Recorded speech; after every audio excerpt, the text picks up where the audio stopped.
Welcome to VoltsMonster's review of the Tesla Model 3, Elon Musk's gift to the world. We will see whether we like it or not. What do you think about the looks of it on first impressions? I'm not a big Tesla fan, no. It has to be said. They look a bit jelly mould. Yeah. A bit like, I think you described it as a squashed frog, It's where been... a pallet's been dropped. There's also a lot of similarity, if anyone's been watching, for the Ioniq, what is it? Ioniq, which number? The Ioniq 3. No, Ioniq 5? No, it's the 6.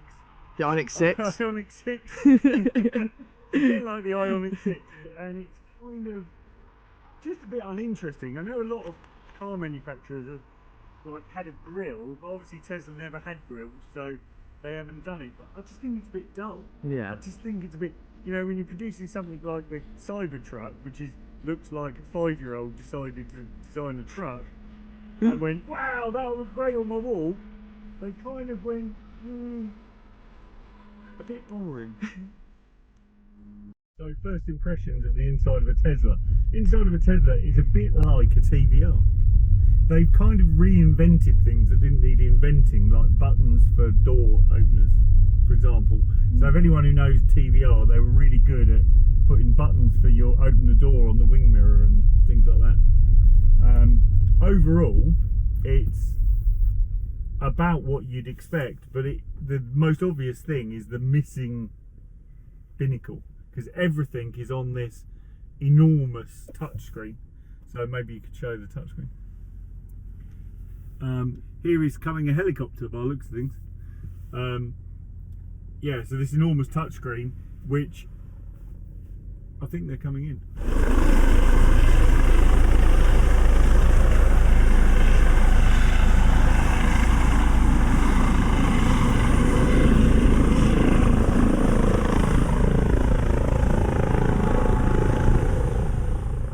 Talking about the wonderful interior in here. Oh yeah, the wonderful interior. It is pretty what you'd expect from Tesla. It's lots of shiny black plastic, some fake wood, and no instruments, and some sort of furry stuff that's sort of allegedly like suede. But it's, to be honest, it's no different from any other car that you would buy. Do you know what? I think the ride's okay. The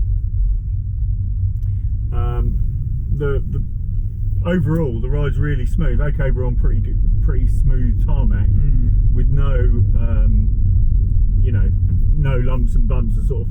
But we're going up and down hills. You know, it handles. It's responsive. It doesn't make any knocks or bangs. Does what it says on the tin. How about the driving position? How's the seat feeling? Bearing in mind you are taller than the most. Do you know, the funny thing is the seats actually are more comfortable than they look. Apart from the seat squab bit here, where it's a bit on the short side. Okay. You know, I remember Tom having a bit of a, you know, sensitive Tom was always worried about hitting his knees on the dashboard. In this, it's more that it's quite short. It's quite so low. It's kind of made for little people. Ladies, maybe. Ladies. But the seat back height is really good, and for someone as lanky as me, it's actually really good. It stops your shoulders feeling like they're going to drop off. One of the things that you often find in German cars is the back seat backs are lower. Don't really know why. Which part is the seat back? Sorry. This bit here. Oh, okay. The back of the seat. Duh. Giving it a bit of acceleration here. It drives, you know, really well. It's quiet. You know, we drive an I-Pace.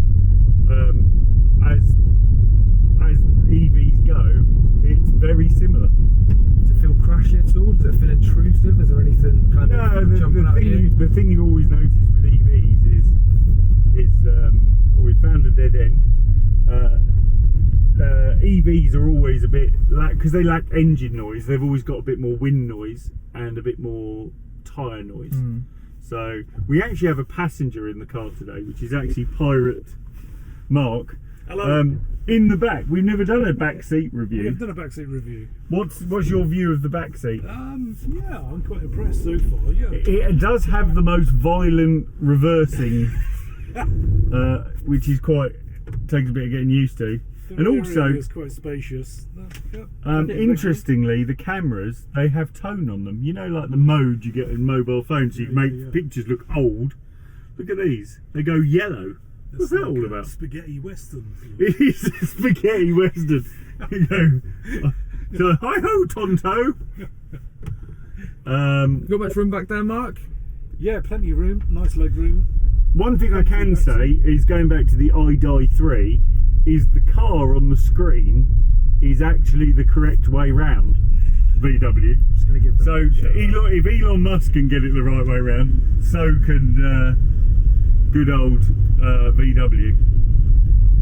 Which, funny enough, Musk did drive the iDie, didn't He did, yeah. What did he actually comment on it, or did he just not comment? he? I don't think he gave many comments. It was more or less that it was just saying, yeah, this is a car. And that is the thing. I reckon if Elon Musk got in this, he would look at this and go, and compared it with the iDie 3, would go, I haven't got anything to worry about. Because actually the biggest risk to Elon Musk is someone like Ford or Toyota or someone like that, or VW, come out with something really wicked and makes him look a bit last year. Yeah. Do you get what I mean? Yeah, not stupid or anything like that.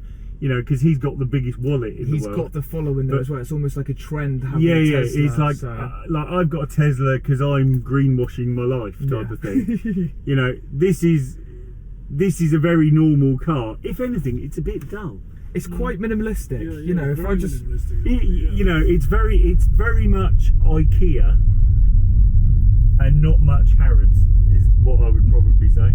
Not an exciting place to be, but it is actually all right. it's not unpleasant, but You know, it's like, not the most exciting. Would you get in this and go, should I have really spent that 50 grand? Possibly. Yeah, I would. Depends how many frames per second this computer can run my games at.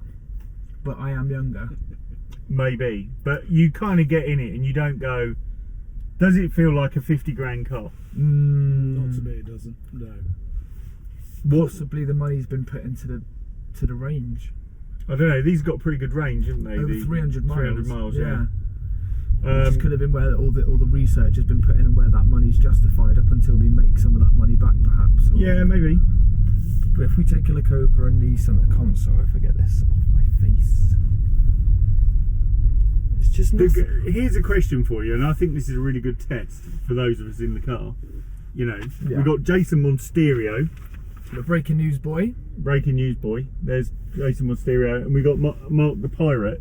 The question is, overall, if I put Sully in here, would he like it? No, No. there's not enough. So putting the test is put a 6-year-old in it, and would they like it? Definitely not. No, but it'd be good for you as a parent because there's not much that he can grab. It's probably wiped down and nice and easily clean. You know, actually, probably the thing that they should do is, because to be fair, the carpets feel like rubbish, It feels a bit and sparse. yeah, they're a bit. But actually, the worst thing you could do is put a 6-year-old in here because of all this shiny black Yeah. stuff. It would literally be covered in fingerprints It's definitely an and adult car. lick marks and.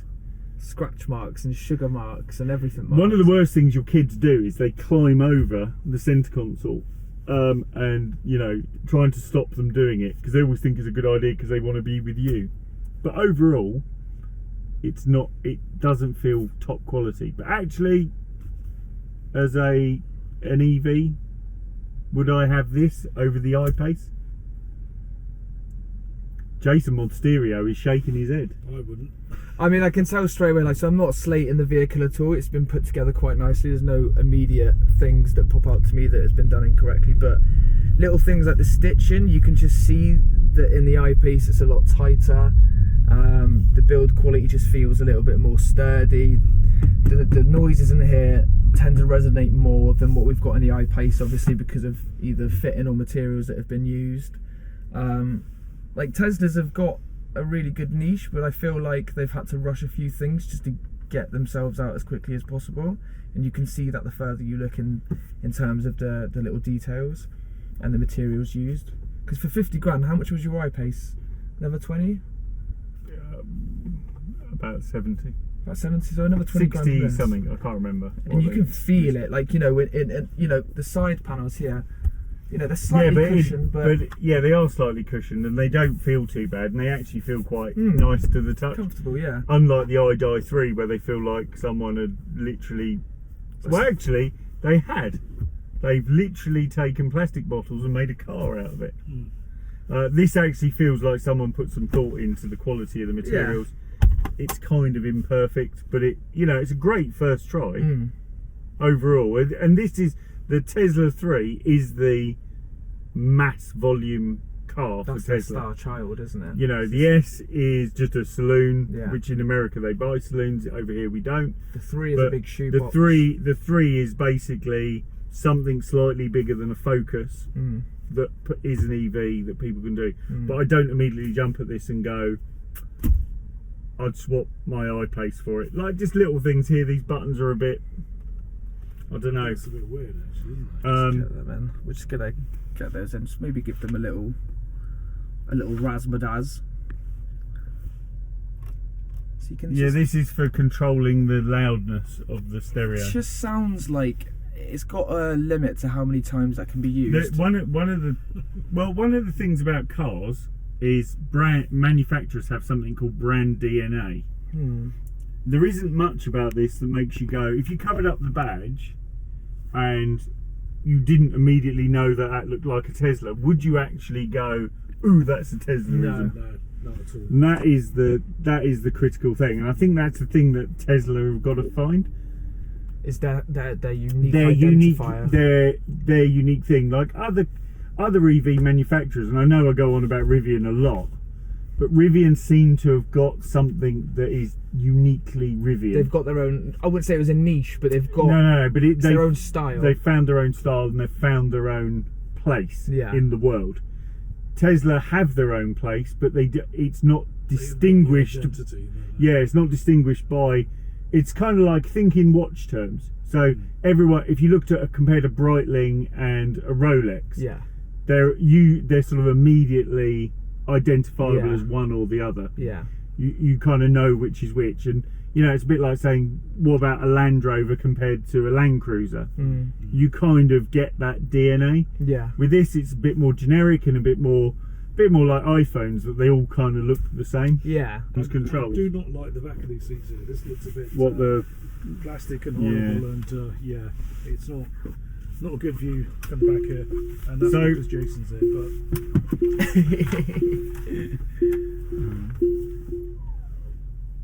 and when you get out, it tells you what's open, which you can press to open. So if you want to open the front, what they call frunk, it's a bonnet. You press it and it pops open. Can you do the same with the boot? And you press the boot. Yeah, maybe you press that. There you go. What? Doors? Or is that as limit as? That is the limit. You have to press the button here to open the door. So just have a look. You got a. So gone are your familiar days of handling doors. You just. That's it now, guys. It's because the doors are frameless, so they.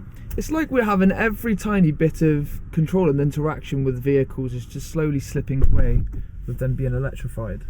But this is the discussion that automated. Sensitive Tom and I always discuss about automation and do we like the idea of automation. You know, part of having a car is driving it, and I've never understood that whole link between EVs and losing the ability to drive and autonomous. You know, autonomous isn't necessarily better. It's completely separate from something's power coming from electricity rather than combustion. I don't understand why those two things have been linked together. Now you've opened the frunk and the boot, or the trunk. We've got to get out and shut them. You've got to get out and close them. Wait, so they you can't do that from inside then? No, you can't do it from the inside. So they give us a sizzle but no sausage. Wow. Who wants to know what's in a sausage?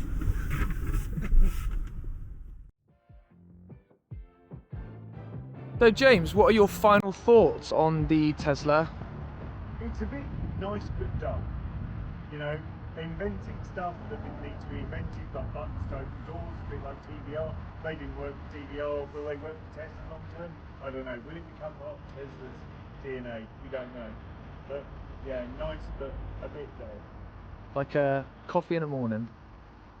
No, nothing like coffee. Because coffee kind of wakes you up. This doesn't wake you up. What's your best analogy of it? It's kind of like a nice push.